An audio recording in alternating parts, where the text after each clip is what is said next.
waxyaabaha keena laabtu inay xaadhnaato waxa ka mid ah al-infaq fi sabilillah wax bixinta qof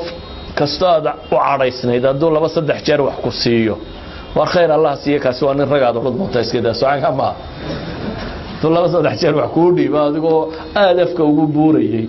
waxaad la war khayr ah ninkaas waa nin wanaagsan waa ka yar xumaatay maalintaas waa nin khayr badan nabiga kaleey salaatu wasalaam wuxuu leeyahay tahaadu tahabubu nabiga war hadiyadaysa siiya wax bixinta gacantu waxay ka mid tahay waxyaabo qulubta dadka isu fura saadaradeed ba diintu wax badan waxayna faraysaa sadaqaadka iyo wax bixinta iyo dadka wax siintooda ila xad nabiga ka soo gaarsiiyay waxba kale xataa hadaad weydaal kalima tayyiba iyo wajhi bashaasha dadka idan inaad wax tasaduqda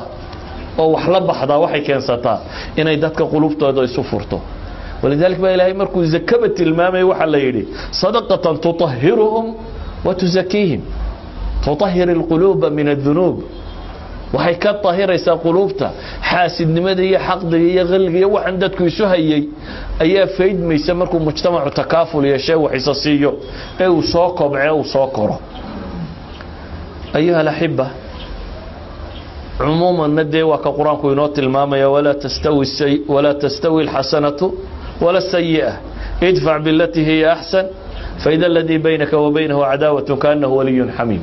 سيدي بوناك حما هداد وناك وأبال مرسو أما مال هالنقضاء ما يعرف في عنا النقضاء مو حدون يبا النقضاء دي إلهي باتلمامي ولي حميم بايسو النقطان حديثان سنة كي سحوك بدنين وعلماء الضعيف كو شيغانا دوا كي شيغي إنكي يدان وقوع خلاص صدق يستوايه إله عرض جيغا وحي مسلم عايي أما يماغي أما أنو كنت أصلا صدقة يستويلي حتى علماء واحد إلهي صدقة يقشا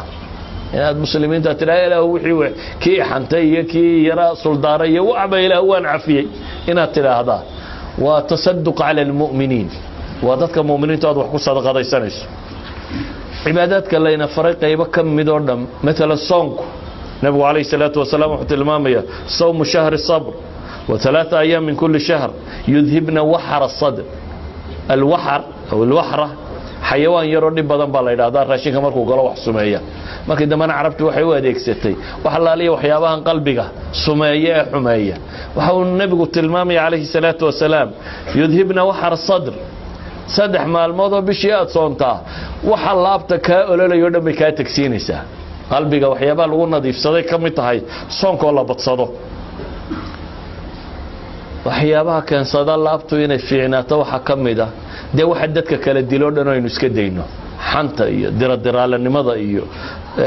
kaftanka tirada badan leey waxa soo dhameey waxay kamid yihiin waxyaabaha abuura maxay dadku inuu cuqad kala qaado imanka dadku xanta iyo diradiralanimada iyo waan ku cadeynaya bay yiraahdaan war xataa runteedu xalaal maaha dad mid xamaniye inta soo maqashaad u timaado tiraa war wuxuu ilaahayeen ma ogti kuwaas maxay ilaahayeen markuu yiraahdo atira saas ilaahay waana runtaas ku naar galis way runtaadani waa namiiminimo nabiguna wuxuu yiri namiimiyuhu ma gala jannada la yadkhulu aljanna namam aw qattat hada riwaayad oo soo arooreen namiimiyuhu jannada ma galo namiimiyuhu waa nin run laga yaabo inuu sheegayo laakiin runta run qarad leh run dadka isku diraysa runta dadka isku diraysa ma banaana bal beenta dadka kala buslaxaysa la banaaneeyay fi baab al-islah marka la joogo ayaa beenta qaarkeed la banaaneeyay runta dadka isku diraysaana waxba kama banaana idan waxyaabaha laabta nadiifiya waxa kamida inaad adnaan namiimiye noqon namiimiyana inaad tiraa ila dhaf warka faasiqiya hamaaziyo mashaa'im bin namim kuwi quraanku ku tilmaamina tiraado wari weydaaro